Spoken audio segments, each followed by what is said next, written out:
எங்கும் நிறைந்திருக்கின்ற இறைவனை வணங்குகின்றேன். பெற்ற தாய்க்கும் பிறந்த பொன்னாட்டிற்கும் என் முதற்கண் வணக்கங்கள். தித்திக்கும் தெள்ளமுதே, தெள்ளமுதின் மேலான முத்திக்கனியே, முத்தமிழே, உன்னையும் உன்னை போற்றிய சான்றோர்களையும் நான் அடிபணிகின்றேன். காட்சிக்கு எளியன் கடுஞ்சொல்லன் அல்லனேல் மீக்கூறும் மன்னன் நிலம் என்ற குரலுக்கு ஏற்ப எளிமையானவராகவும் டிஎன்பிஎஸ்சி மாணவர்கள் உள்ளத்திலெல்லாம் நீங்காது நிலை பெற்றிருக்கக்கூடிய மரியாதைக்குரிய சுகேஷ் சாமுவேல் ஐயா அவர்களுக்கும், உவப்ப தலைக்கூடி உள்ள பிரிதல் அனைத்தே புலவர் தொழில் என்ற குரலுக்கு ஏற்ப அனைத்து டிஎன்பிஎஸ்சி மாணவர்கள் உள்ளத்திலெல்லாம் நீங்காது பிரிய மனமில்லாது நிலைத்து இருக்கக்கூடிய உயர் திரு கனிமுருகன் ஐயா அவர்களுக்கும், குடிதளியி கோலோச்சும் மன்னன் மாநில மன்னன் அடிதளியி நிற்கும் உலகு என்ற குரலுக்கு ஏற்ப சுகேஷ் ஐஏஎஸ் அகாடமியோட ராமநாதபுரம் கிளை நிறுவனர் ராஜேஷ் ஐயா அவர்களுக்கும் சிறப்பு விருந்தினராக வருகை தந்திருக்கும் உயர் திரு மரியாதைக்குரிய சந்தான கருப்பு ஐயா அவர்களுக்கும், யோகேஷ் ரஞ்சித் ஐயா அவர்களுக்கும் என் முதற்கண் வணக்கத்தை தெரிவித்துக் கொள்கின்றேன். தெளிவு குருவின் திருமேனி காண்டல், தெளிவு குருவின் திருவார்த்தை கேட்டல், தெளிவு குருவின் திருநாமம் செப்பல், தெளிவு திருவுரு சிந்தித்தல் தானே. குருவை பார்த்தாலும் குருவை வார்த்தைகளை கேட்டாலும் குருவை பற்றி சிந்தித்தாலும் மனதிற்கு தெளிவு கிடைக்கும். அப்படிப்பட்ட குருவாக அமர்ந்திருக்கக்கூடிய சுரேஷ் ஐஏஎஸ் அகாடமி நிறுவனத்தோட அனைத்து ஆசிரியர்களுக்கும் என் முதற்கண் வணக்கங்கள். என் பெயர் முத்துப்புள்ளானி. நான் கீழக்கரையிலிருந்து வர்றேன். நான் இப்போ போன மே மாதம் தான் இங்கே நான் ஜாயின் பண்ணேன். 1 வருடம்தான் ஆகுது. 2013 டெட்டில் பாஸ் பண்ணிட்டு அதுக்கப்புறம் வேலை போடவே இல்லை. அதில் மிகுந்த இன்னல்களையும் துன்பத்தையும் அனுபவிச்சு வந்தேன் அப்படின்னே சொல்லலாம். ஒரு பெண் இந்த மேடைக்கு வர்றது அப்படின்னா, அதுவும் இந்த வயசுல வர்றது அப்படின்னா நிறைய துன்பங்களை அனுபவிச்சு தான் வர முடியும். அந்த மாதிரி எனக்கு நான் இப்போ இடையில கிளாஸ் எடுக்கும் போதே நான் பேசியிருப்பேன். அந்த பேசுனது எல்லாமே என்னோட வாழ்க்கையோட அனுபவங்கள்னே சொல்லலாம். நிறைய பிரச்சனைகளை சந்திச்சேன். நான் எனக்கு எங்கள் அம்மாவோட தான் ஒரு ஏழை விதவையின் மகள். நான் எங்கள் அப்பாவை 3 வயதிலேயே இழந்தேன். எங்கள் அப்பாவோட முகம் கூட எனக்கு தெரியாது. அந்த மாதிரி தான் இருந்துச்சு. எனக்கு ஒரே ஒரு தங்கச்சி மட்டும்தான். நானும் எங்கள் தங்கச்சியும் தான். இந்த மேடையில் நிறைய பேசணும்னு நினச்சி வந்தேன். ஆனால் ஏதோ ஒரு திணறல் வருது. ரொம்பவும் மிகுந்த துன்பங்களுக்கு, அதுவும் நாங்கள் படுறதை விட எங்கள் அம்மா பட்ட துன்பங்கள்லாம் வெளியில் சொல்லவே முடியாது அப்படின்னே சொல்லலாம். அந்த அளவுக்கு துன்பங்களை அனுபவிச்சு. ஆனால் எங்கள் அம்மா ஒன்று சொல்லுவாங்க, எப்படி இருந்தாலும் பிள்ளைங்க படித்தா மட்டும் முன்னேறிடலாம். அது எங்கேருந்து தான் அவங்க இது பண்ணாங்களோ, ஸ்கூலுக்கு அவங்க 5வது வரைக்கும் தான் படிச்சிருந்தாங்க. அவங்களுக்கு நிறைய துன்பங்களை பார்த்து நீ எப்படியாவது படிமா, படித்தா மட்டும்தான் உன்னோட வாழ்க்கை முன்னேறும் அப்படி சொல்லிகிட்டே இருப்பாங்க. அதனால நானும் நல்லா படிப்பேன்.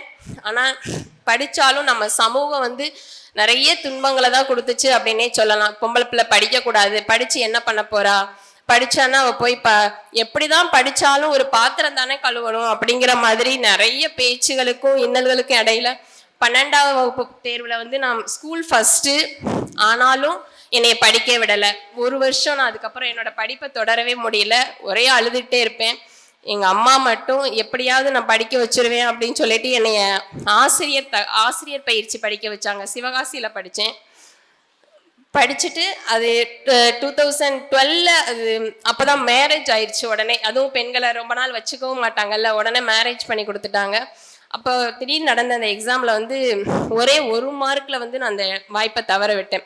90 மார்க் எடுத்தால் பாஸு. அந்த பாஸ் ஆனவங்க எல்லாருக்குமே வேலை போட்டாங்க. ஆனால் அதில் நான் ஒரே 1 மார்க்கில் வெளியில் வந்துட்டேன். அதுக்கப்புறம் 2013 102 மார்க் எடுத்தேன். ஆனால் 13 வருஷமாக நான் காத்திருக்கிற மாதிரி ஆயிடுச்சு. ஆனால் நான் செஞ்ச ஒரே தவறு என்னன்னா, இதுக்கடுத்து நம்ம என்னன்னு எப்பவுமே தேடிட்டே இருக்கணும். அதை நம்மளோட தகுதி இதுதான் அப்படின்னு நினைக்கக்கூடாது. நான் ஆசிரியர் தான், எனக்கானது ஆசிரியர் மட்டுமே அப்படின்னு நினைச்சது மட்டும்தான் தவறு. நம்மளுக்கு எல்லாம் முடியும் அப்படிங்கிறத நான் உணராம இருந்ததை தான் நான் இப்போ உணர ஆரம்பிச்சேன். 13 வருஷம் பார்த்தோன்னா அப்படியே அதை பத்தி நான் யோசிக்கவே இல்லை. ஒரு பிரைவேட் ஸ்கூலுக்கு போனேன், அப்படியே ஒர்க் பண்ணேன், அப்படியே போயிடும் அப்படிங்கிற மாதிரி. ஆனா நம்ம எப்படி இருந்தாலும் ஆசிரியர் ஆயிட்டு இருக்கோம், அது எப்போ இருந்தாலும் கவர்மெண்ட் வேலை வரும் அப்படிங்கிற மாதிரி நினைச்சிட்டே இருந்தேன். ஆனா எங்க அம்மா தான், எங்க அம்மாவோட போராட்டம்னே சொல்லலாம். அவங்களோட நினைப்பு என்னமோ தெரில, என்னைய பெரிய பிரச்சனைகளுக்கு உள்ளாக்கி எனக்கு என்னோட எல்லாமே ஒரே ஒரு செகண்ட்லேயே எல்லாமே வெளியில வந்த மாதிரி இருந்துச்சு. நான் பார்த்த வேலை, நாங்கள் இருந்த வீடு எல்லாத்தையுமே விட்டுட்டு வெளியில வர்ற மாதிரி இருந்துச்சு. ஆனா அப்ப எனக்கு ஒன்னே ஒண்ணு மட்டும், எல்லாரும் என்ன சூழ்ச்சி செய்து எல்லாத்தையும் நம்மகிட்ட இருந்து எடுத்துக்கலாம், ஆனா எதை மட்டும் எடுக்க முடியாது அப்படின்னா கல்வி.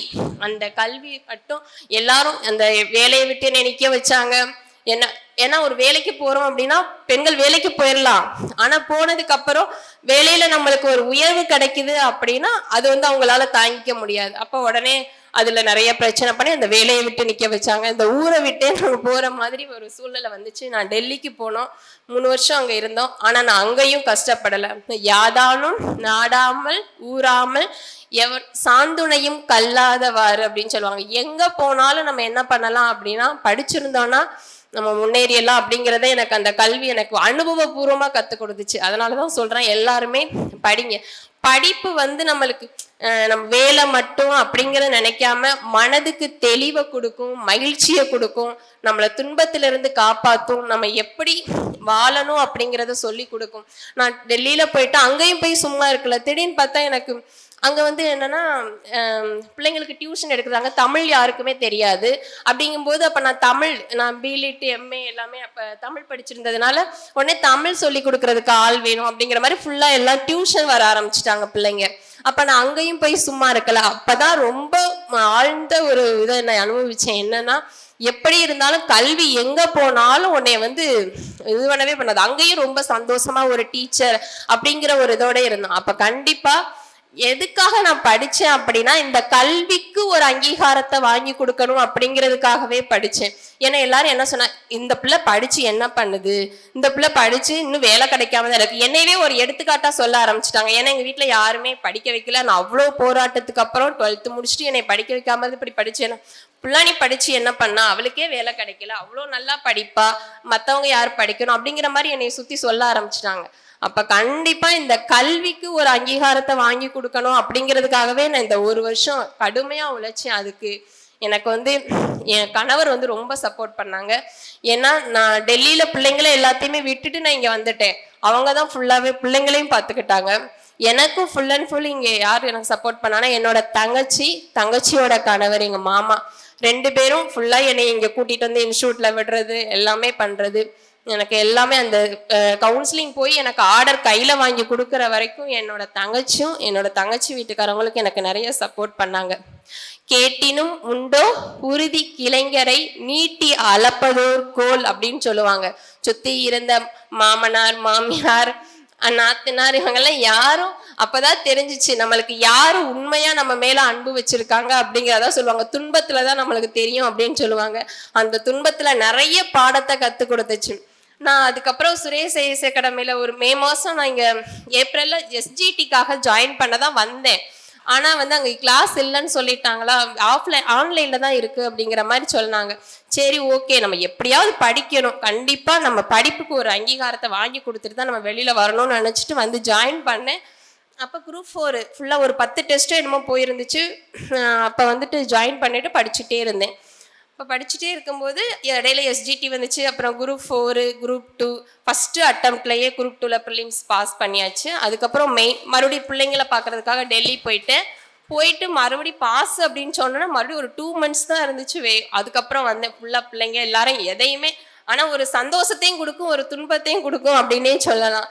ஏன்னா அங்கே போயிட்டு பிள்ளைங்க எல்லாம் இல்லை அப்படிங்கிற ஒரு கவலை ஒரு இது இருந்தாலும், ஆனால் இத்தனை வருஷத்துக்கு அப்புறம் அழகா ஒரு சுடிதாரை போட்டுட்டு கிளம்பி நீட்டாக ஒரு காலேஜ் பிள்ளை மாதிரி வர்றது அது ரொம்பவே ஒரு மகிழ்ச்சியாக இருந்துச்சு. திரும்ப ஒரு காலேஜ் ஃபீல், எதையுமே நம்ம ஒரு அனுபவிக்கணும் அப்படின்னு சொல்லுவாங்க.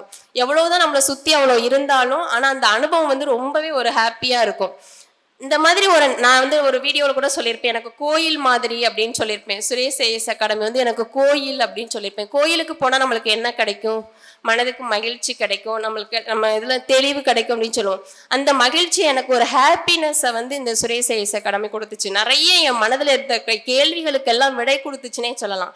பணம் தான் பெருசு அப்படிங்கிற மாதிரி ஒரு சூழ்நிலை எனக்கு எனக்கு காமிச்சு கொடுத்தாங்க. அப்படி நான் வரும்போது பணம் பெருசு இல்லை, எங்க போனாலும் உனக்கு கல்வி தான் பெருசு அப்படிங்கிற கேள்விக்கு விடை கொடுத்ததும் எனக்கு இந்த சுரேஷ் ஐஏஎஸ் அகாடமி. அதனாலதான் கண்கண்ட தெய்வங்களாக இருக்கக்கூடிய ஆசிரியர்களை எல்லாருமே நான் கண்கண்ட தெய்வமா தான் பாக்குறேன். அதனால எனக்கு அதை நான் கோவில் அப்படின்னு சொல்லியிருந்தேன். அதுக்கப்புறம் வந்து ஜாயின் பண்ணிட்டு இந்த வேலை பார்த்ததுக்கு அப்புறம் எல்லாருமே இப்ப சொல்றாங்க, அப்படி நம்மளை என்னென்னலாம் எல்லாம் பண்ணிட்டு அவங்க எல்லாம் பண்ணாங்களோ அவங்க எல்லாம் இப்ப சொல்றாங்க பரவாயில்ல, நம்ம முன்னாடியே சொன்னாங்க படிச்சு என்ன பண்ணுச்சு அப்படின்னு, இப்ப சொல்றாங்க பரவாயில்ல சாதிச்சுட்டு அவளை மாதிரி இருக்கணும் அப்படின்னு சொல்றாங்க. அதனால பின்னாடி நம்மளை சுத்தி என்னென்ன பேசுறாங்கிறத நீங்க பார்க்காதீங்க, பேசிட்டே தான் இருப்பாங்க. அதே மாதிரி நம்மளோட வெற்றிக்கு நம்மளோட பண்புகளும் காரணமா இருக்கும். அடிக்கடி சொல்லுவோம், இப்ப நிறைய படிச்சுட்டோம், ஆனா படிச்சதுக்கு அப்புறம் படிச்ச மக்களோட எண்ணிக்கை அதிகமாக தானே இருக்கு, ஆனா குற்றங்களும் அதிகமாகல இருக்கு. அப்பனா என்ன அர்த்தம்? அப்ப படிச்சவங்களும் நிறைய குற்றங்கள் பண்றோம் அப்படின்னா, படிப்பு வந்து ஒரு வேலையை தரணும், பணத்தை தரணும் அப்படி மட்டும் நினைச்சோம்னா நம்மளுக்கு அது வந்து ஒரு ரொம்ப கஷ்டமா தான் தெரியும். நம்ம ஒரு இது படிக்கிறோம் அப்படின்னா அந்த படிப்புனால நம்மளுக்கு என்ன கிடைச்சிச்சு, அதனால நம்ம என்ன புரிஞ்சுக்கிட்டோம், ஏதோ ஒன்று புதுசா கத்துக்கிறோம் அப்படிங்கிற அந்த ஆர்வம் இருந்துச்சுன்னா நம்ம என்ன பண்ண மாட்டோம், இதை ஒரு கஷ்டமாவே நினைக்க மாட்டோம். அதனால வந்து படிப்பை வந்து ஒரு இப்ப எல்லாருமே நான் பார்ப்பேன் கிளாஸ்ல எல்லாம் பார்க்கும் போதெல்லாம், இவ்வளோ படிச்சா போதுமா மேம், இவ்வளோ படிச்சா போதுமா, அந்த மாதிரி ஒரு மாதிரி ஒரு எப்படி சொல்றது, ஒரு கவலையாவே கேட்குற மாதிரி இருக்காங்க. படிப்புக்கு ஏது எல்லை, நம்ம பாடல் படிச்சுக்கிட்டே இருக்க வேண்டியதான். புதுசா அதுவும் டிஎன்பிஎஸ்சி வந்து ஒரு இன்ட்ரெஸ்டிங் ஃபீல்டுன்னே சொல்லலாம். அப்படி படிக்க ஒவ்வொரு நாளும் ஏதோ புதுசா படிச்சுட்டு இருக்கோம், அதுக்கு ஒரு எல்லையே இல்லாம ஏதோ போய்கிட்டே இருக்குது. அதே மாதிரி நம்ம நிறைய கத்துக்கவும் செய்யறோம். அதனால ஒரு வாழ்க்கை பாடமாகவும் எடுக்கணும் அப்படின்னு சொல்லுவேன். மேம் என்ன எக்ஸாமுக்கு படிச்சாதானே வந்து பாஸ் பண்ண முடியும் அப்படின்னா, தோன்றின் புகழோடு தோன்றுக அக்திலார் தோன்றலின் தோன்றாமை நன்று. இதை நம்ம மேலோட்டமா பார்க்கும்போது என்ன நினைப்போம், ஒரு புகழோட இருக்கணும் அப்படிங்கிற மாதிரி நினைப்போம். ஆனா அப்படி கிடையாது. நம்ம எந்த இடத்துல இருந்தாலும் அந்த கடமையை நம்ம கரெக்டா செய்யணும்.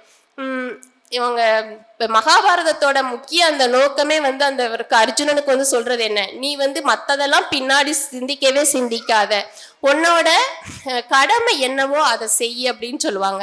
அதே மாதிரி நம்மளோட கடமை என்னவோ அதை, இப்ப நம்ம இப்ப இங்க ஸ்டூடெண்ட்ஸா இருக்கோம் அப்படின்னா நம்மளுக்கு இப்ப இங்க ஒப்படைக்கப்பட்ட கடமை என்னவோ அதை கரெக்டா செய்யணும். அதே மாதிரி ரொம்ப ஐயோ படிச்சு வேலை கிடைக்கல, நம்ம படிக்கிறதுனால கண்டிப்பா படிச்சோம் அப்படின்னா அதற்கான பலன் கண்டிப்பா கிடைத்தே தீரும், அதுல வந்து இதே இல்லை. அதே மாதிரி இப்ப நினைச்சிட்டு இருப்பீங்க எங்களோட டைம் எல்லாம் வேஸ்ட் ஆகுதே அப்படின்னு சொல்லிட்டு, கற்றில நாயினும் கேட்க அத்தொருவருக்கு ஒர்க்கத்தின் ஊற்றாம் துணை.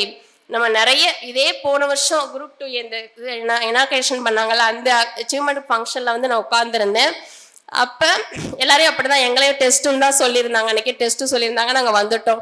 அது அப்போ புதுசுனால எனக்கு எல்லாமே ஒரு டிஃப்ரெண்டா இருந்துச்சு. ஆனா மேம் எல்லாரும் பேசிட்டு இருந்தாங்க, அப்ப நம்ம வேலைக்கு போறதுக்கு முன்னாடி எப்படி இருக்கணும், வேலைக்கு போனதுக்கு அப்புறம் எப்படி இருக்கணும் அப்படிங்கிறதையும் அந்த மேம் ரொம்பவே பேசினாங்க.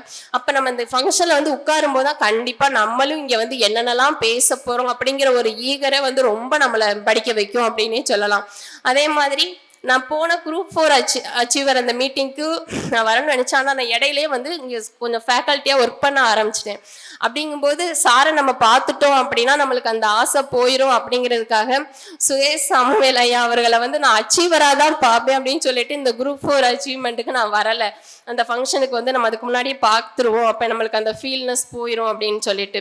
அந்த மாதிரி ஒரு சின்ன சின்ன இதுல வந்து நம்ம எதையுமே வந்து ஒரு மகிழ்ச்சியாக எடுத்துக்கணும். இதை வந்து நீங்கள் ஒரு கஷ்டமாகவே எடுத்துக்காதீங்க, இந்த எக்ஸாம் படிக்கிறத ஒரு கஷ்டமாகவே எடுத்துக்காதீங்க, கண்டிப்பாக படிப்பு. அதனால தான் பிச்சை புகினும் கற்கை நன்றேன்னு சொல்கிறாங்க. அந்த கற்கிற படிப்புக்கு கண்டிப்பாக மரியாதை இருக்கு. நம்ம படிக்கிறதே வந்து பணத்துக்காக கிடையாது.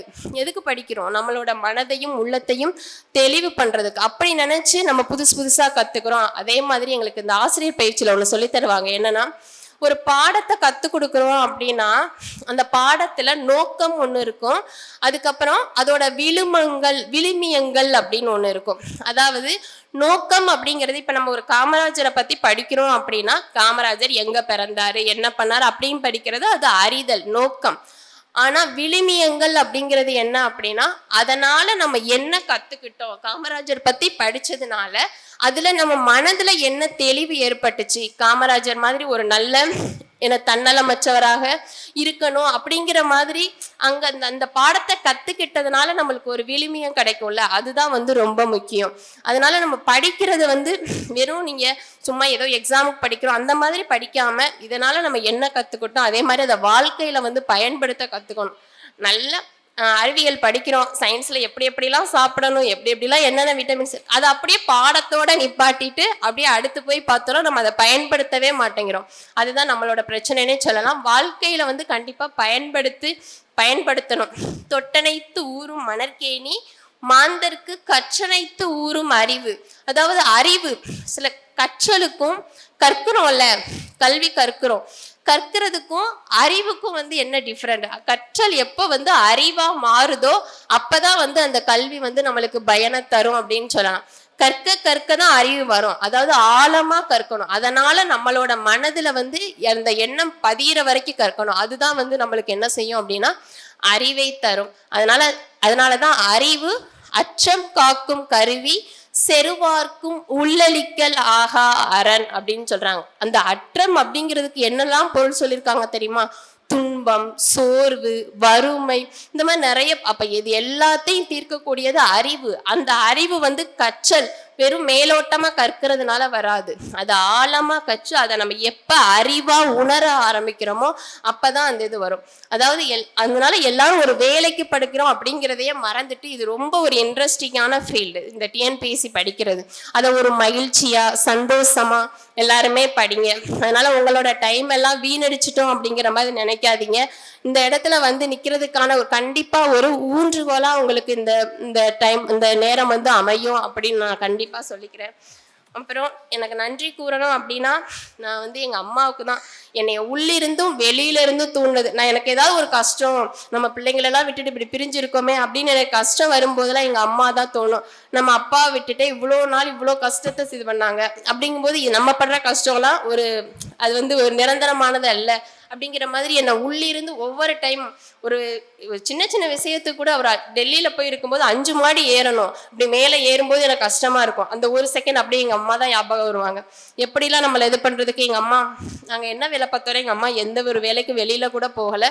ஃபுல்லாவே இந்த பெட்டி முடைவோம், அது மட்டும்தான். நாங்களும் ஸ்கூலுக்கு போயிட்டு ஃபுல்லா பெட்டி முடைவோம். எங்க அம்மாவும் அப்ப எங்க அப்பா பார்க்க வேண்டிய வேலையும் பார்த்து எங்க அம்மாவும் வேலை பார்த்தாங்கன்னா அப்ப நம்ம படுற கஷ்டம்லாம் ரொம்ப சிம்பிள் தான் அப்படிங்கிற மாதிரி என்னை உள்ளிருந்து ஃபுல்லா ஊக்கப்படுத்தினது எங்க அம்மானே சொல்லலாம். அது மாதிரி வாய்ப்பு கிடைச்சா எல்லாருமே வெற்றியாளர்கள் தான். நான் இப்ப எங்கேயோ உட்கார்ந்துட்டு இருந்தேன், திடீர்னு நீ படிக்கப்போ உடனே என்னை அனுப்பி வச்சுட்டாங்க. நீ படிக்கணும் படிக்கணும் படிக்கணும், எப்ப பார்த்தாலும் இதையே சொல்லிட்டே இருக்க, நீ போய் படி அப்படின்னு சொல்லிட்டு எதையுமே பத்தி யோசிக்காம என் கணவர் அனுப்பி வச்சாரு. அதனால அவருக்கும் நன்றி கூறிக்கணும். அந்த மாதிரி வாய்ப்பு யாராருக்கெல்லாம் கிடைக்குதோ அவங்கெல்லாம் வெற்றியாளர்கள் தான். பிள்ளைங்களை பார்த்துக்கிறதுக்கு எல்லாமே அவங்களே பார்த்துட்டாங்க. பாப்பா 9th படிக்கிறா, பையன் இந்த வருஷம் 6th படிக்கிறான். இது தங்கச்சி பிள்ளைங்க 2 பேரும். அம்மா வரல எனக்கு, ஆனா தெரியும் என் கல்வி எனக்கு என்னென்னலாம் கொடுத்துச்சுன்னு எனக்கு ரொம்பவே தெரியும். ஏன்னா எங்க ஒரு சின்ன வயசா இருக்கும்போது நம்மளால எந்த ஒரு நாங்க ஒரு ட்ரெஸ் போடணும்னா கூட அது மற்றவங்களோட பெர்மிஷனோட தான் போடணும். அந்த மாதிரி ஒரு சூழ்நிலை தான் வளர்ந்தேன். நான் கிளாஸ் எடுக்கும்போதெல்லாம் நான் ஒரு 2-3 கிளாஸ் எடுத்திருப்பேன். அந்த கிளாஸ்ல எல்லாமே நான் சொன்ன அறிவுரைகள் எல்லாமே கண்டிப்பா என்னோட வாழ்க்கை அனுபவம்னே சொல்லலாம். அந்த மாதிரி சூழ்நிலையில இருந்து ஒரு வெள்ளை சேலை, ஒரு வெள்ளை சட்டை, இந்த மாதிரி தான் இப்படி எங்கள் அம்மா வச்சுருந்தாங்க. அப்போல்லாம் நான் இப்போ இந்த பாடம் படிக்கும்போது நினைப்பேன், ஏன் பெண்டிங் பிரபு உடன்கட்டை ஏறுதலெல்லாம் தடுத்தாங்க, அதெல்லாம் அப்பயே பண்ணியிருக்கலாம். ஏன்னா அவ்வளோ கஷ்டத்தை அனுபவித்தோம். ஒவ்வொரு சின்ன சின்ன விஷயத்துக்கும் நாங்கள் மற்றவங்கள சார்ந்து இருக்கிற மாதிரியே ஒரு ஃபீல் இருக்கும். அது எப்படி சொல்கிறது, ஒரு அடிமைன்னு சொல்கிறதா என்ன சொல்கிறதுனே சொல்ல முடியாது, அந்த மாதிரி இருக்கும். அதுலேருந்து கொஞ்சம் கொஞ்சமாக என்னை வெளியில் வர வச்சது இந்த படிப்பு தான். ஒரு தைரியத்தை கொடுக்கும், ஒரு தைரியத்தை கொடுக்க ஆரம்பிச்சிச்சு இந்த கல்வி. அதுக்கப்புறம் எங்கள் அம்மாவோட சட்டையை மாற்றணும். ஃபர்ஸ்ட் நான் ஒரு 12th முடிச்சு அந்த 12th ஸ்கூலில் படிச்சுட்டு இருக்கும் போதெல்லாம் என்னை பார்த்தா எங்கள் அம்மாவை பார்த்தாலே எல்லாரும் ஒரு மாதிரி ஆயிடுவாங்க, ஃபீல் பண்ண ஆரம்பிப்பாங்க. எனக்கு என்னோட ஆசிரியர்கள் எல்லாருமே எனக்கு ரொம்ப ஹெல்ப் பண்ணாங்க. என்னை படிக்க வைக்கிறதுக்கு எல்லாத்துக்குமே. இப்போ அப்போல்லாம் வந்து ஒரு ஸ்கூல் புக்கு கிடைக்கிறது கூட ரொம்ப கஷ்டமாக இருக்கும். இப்போல்லாம் எல்லாருக்கும் ஃப்ரீயாக கொடுக்குறாங்க. அப்போல்லாம் புக்கு கூட ஃப்ரீயாக கிடைக்காது. அதில் ஒரு குறிப்பிட்ட பேருக்கு தான் வந்திருக்கும். அந்த உடனே எனக்கு ஃபஸ்ட்டாக எடுத்து சார் கொடுத்துருவாங்க. இந்த நீ ஃபஸ்ட்டு வச்சுக்கோ, அதுக்கப்புறம் மற்றவங்களுக்கு பார்த்துக்கலாம் அப்படிங்கிற மாதிரி. இந்த மாதிரி என்னை ஒவ்வொரு நிலையிலையும் வந்து என்னோட டீச்சர்ஸ் தான் எனக்கு ஃபுல்லாக ஹெல்ப் பண்ணாங்கன்னு சொல்லலாம். அதே மாதிரி 11th 12th வந்து 11th வந்து ஒரு தமிழ் மேம் பொன்முத்து ஆசிரியை அப்படின்னு சொல்லிட்டு ஒருத்தவங்க இருந்தாங்க. அவங்க தான் அவங்களோட அந்த திருக்குறள் வகுப்பு இதுதான் வந்து என்னை ரொம்ப நம்மளோட பண்புகளை மாத்துச்சுன்னே சொல்லலாம். யார் எப்படி இருந்தாலும் திடீர்னு ஒரு சில நேரத்தில் வந்து ஒரு சிலரை மாற்றும். அப்படி அந்த அவங்களோட அந்த வகுப்பு அவங்க வந்து முக்கியமாக படிக்கிறதுக்கெல்லாம் வந்து ரொம்ப இம்பார்ட்டன்ட் கொடுக்க மாட்டாங்க. ஆனால் நான் சொன்னேன்ல இந்த விழுமிய பதிவு அதை அப்படியே பதிய வைப்பாங்க. என்ன படித்தாலும் அதற்கு நம்ம என்ன அனுபவிக்கணுமோ என்ன இதுவோ அதை ரொம்ப ஒரு மாதிரி கோவப்படுவேன் பூரா. அந்த எப்படி சொல்ற ரொம்ப அதிகமாக கோவம். அப்போ வந்து எங்களுக்கு வெகுளாமை அப்படிங்கிற அதிகாரம் இருந்துச்சு. அந்த அதிகாரம் ஃபுல்லா நடத்தினதுக்கு அப்புறம் அந்த திரும்ப திரும்ப படிச்சதுக்கு அப்புறம் சினத்தை பொருளென்று கொண்டவன் கேடு நிலத்தரைந்தான் கை பிழையாதற்று அப்படின்னு சொல்லுவாங்க. அதாவது கண்டிப்பா நீ கோவப்பட்டினா உனக்கு துன்பம் இருக்கு, அதனால கோபத்தை குறைச்சிரு அப்படிங்கிற மாதிரி சொல்லியிருப்பாங்க. அந்த ஃபுல்லா அந்த இதை படிச்சு முடிச்சதுக்கு அப்புறம் கோவமே படக்கூடாதுடா அப்படிங்கிற மாதிரி நினைப்போம். அது மாதிரி எனக்கு ஆசிரியர்கள் என்னோட ஒவ்வொரு நிலையிலையும் வந்து 12th முடிச்சுட்டு என்னால் படிக்கவே வைக்கல. ஃபுல்லா எல்லாரும் அழுதுகிட்டே இருப்பேன். பார்த்தாலே எல்லாம் என்னம்மா நீ ஸ்கூல் ஃபர்ஸ்ட் எடுத்த நீ படிக்கலையா, உன்னை அனுப்பலையா அப்படின்னு கேட்பாங்க. அப்பெல்லாம் ரொம்ப ஃபீலாக இருக்கும்.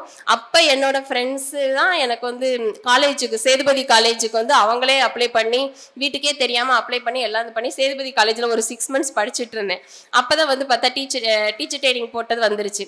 இந்த மாதிரி என்னோட நிறைய பேரோட உதவியோட படித்தேன் அப்படின்னே சொல்லலாம். நிறைய பேரோட உதவி, நிறைய பேரோட ஆசீர்வாதம் இவங்களோட நான் படித்து இப்போ இங்கே வந்து நிற்கிறேன். அதே மாதிரி நிறைய துன்பத்தை சரி நம்ம படித்தோண்டா, நம்ம ரொம்ப கஷ்டப்பட்டோம், கல்யாணம் முடிச்சோன்னா நம்மளுக்கு எல்லாம் தீந்துடும். அந்த மாப்பிள்ளையுமே நான் படித்ததுனால தான் இந்த மாப்பிள்ளையுமே எனக்கு இது பண்ணாங்க. நான் நினச்ச மாதிரி மாப்பிள்ளைலாம் அமைஞ்சிச்சு. இதுக்கப்புறம் சரி எல்லாம் முடிஞ்சிச்சுடா அப்படின்னு நினச்சிட்டு இருந்தா அதுக்கப்புறமும் வந்துச்சு என்னன்னா, நீ ஒரு ஏழை விதவையின் மகள், நீ இப்படிதான் இருக்கணும், உனக்கான இது வந்து அவங்களே நிர்மாணிக்க ஆரம்பிச்சாங்க. நீ ஏதாவது ஒன்று ஒரு அண்ணனோட ஒய்ஃபா எனக்கு எந்த ஒரு இதுவும் கிடைக்காது, நீ இவெல்லாம் நீ இப்படிதான் இருக்கணும், உனக்கான தகுதி இது அப்படிங்கிற மாதிரி. அப்போ வந்து அங்கே பணம் தான் அதிகமாக பேசின மாதிரி இருந்துச்சு. நம்மளோட சுற்றுப்புற சூழ்நிலையை நம்மளை இதை வந்து காரணம் காட்டினாங்க. அப்போ அப்படிலாம் கிடையாது, நம்மளோட படிப்பு தான் நம்மளை தீர்மானிக்கணும் அப்படின்னு சொல்லிட்டு தான் கண்டிப்பாக எந்த பிரச்சனை வந்தாலும் நம்ம தாங்கிக்கலாம் அப்படிங்கிற மாதிரி தான் நாங்கள் வெளியில் வந்தோம். இப்போ எங்கள் வீட்டில் உங்களோட ஃபேமிலி யாருமே நாங்கள் பேசிக்கிற மாட்டாங்க யாருமே. ஆனால் அவ்வளோ ஸ்ட்ரகிளை இது பண்ணிட்டு என்னை படிக்க வைக்கிறாங்க. மாமனார் மாமியார் நாத்தனார் யாருமே எங்கள் கூட பேசிக்கிற மாட்டாங்க. எல்லாம் தெரிஞ்சு வெளியில் வந்து என் கணவர் ரொம்ப போராட்டம் பண்ணி என்னை படிக்க வச்சுருக்காங்க. அதுக்கு கிடைத்த பரிசு அப்படின்னே சொல்லலாம். ஒரு வருடத்துலேயே எனக்கு ஆசிரியர் வேலையும் கிடச்சிச்சு. அதுக்கப்புறம் இந்த குரூப் 2 ஏழை ஒரு வாரத்துலேயே அடுத்தடுத்த போஸ்டிங் கிடச்சிச்சு. இப்போ ரொம்ப மகிழ்ச்சி. படிக்கிறவங்களுக்கு என்ன சொல்கிறேன் அப்படின்னா, சந்தோஷமாக படிங்க. கண்டிப்பாக படித்ததற்கான பலன் வந்து உங்களுக்கு கிடைக்கும். அது மாதிரி ஏட்டில் படித்ததோடு நின்று விடாதே, ஏன் படித்தோம் என்பதையும் மறந்து விடாதே அப்படிங்கிற மாதிரி படித்ததை ஏன் படிக்கிறோம், எதுக்கு படிக்கிறோம் அப்படிங்கிறத உணர்ந்து படிங்க அப்படின்னே சொல்லுவேன். நம்மளோட பாரம்பரியம், நம்ம தமிழ்நாட்டோட பாரம்பரியம் வந்து மிகப்பெரியது. அது மாதிரி நான் என்ன ஆசைப்படுறேன் அப்படின்னா, நம்மளுடைய பாரம்பரியத்தையும் கலாச்சாரத்தையும் சிறந்ததாக கொண்டுட்டு வரணும். நாகரிகம் அப்படிங்கிற பேரில் வந்து அதை மாற்றிடாம அந்த நம்மளோட நாடும் வீடும் நலம் பெற அனைவரும் உழைக்கணும் அப்படின்னு நினைக்கிறேன். அதே மாதிரி நம்ம படித்து வேலைக்கு போயிட்டால் நிறைய ஸ்ட்ரகிள் இது பண்ண வேண்டியது இருக்கும், ஃபேஸ் பண்ண வேண்டியது இருக்கும். அதையும் கண்டிப்பாக எல்லாத்தையும் இந்த கல்வியின் மூலமாக நம்ம எல்லா துன்பத்தையும் மகிழ்ச்சி படிக்கட்டாக்கி வெற்றி பெறுவோம் அப்படின்னு சொல்லிட்டு வாய்ப்புக்கு நன்றி கூறி விடைபெறுகிறேன். நன்றி, வணக்கம். அனைவருக்கும் வணக்கம். எல்லா கஷ்டத்தையும் சொல்லிட்டாங்க, இனிமேல் நான் சொல்கிறதுக்கு ஒன்றும் இல்லை. இந்த வாய்ப்பை தந்ததுக்கு மற்றும் ஒய்ஃபுக்கு முதல் வாழ்த்து தெரிவிச்சுக்கிறேன். சுரேஷ் அகாடமிக்கும் நான் நன்றி தெரிவிச்சுக்கிறேன். நன்றி, வணக்கம்.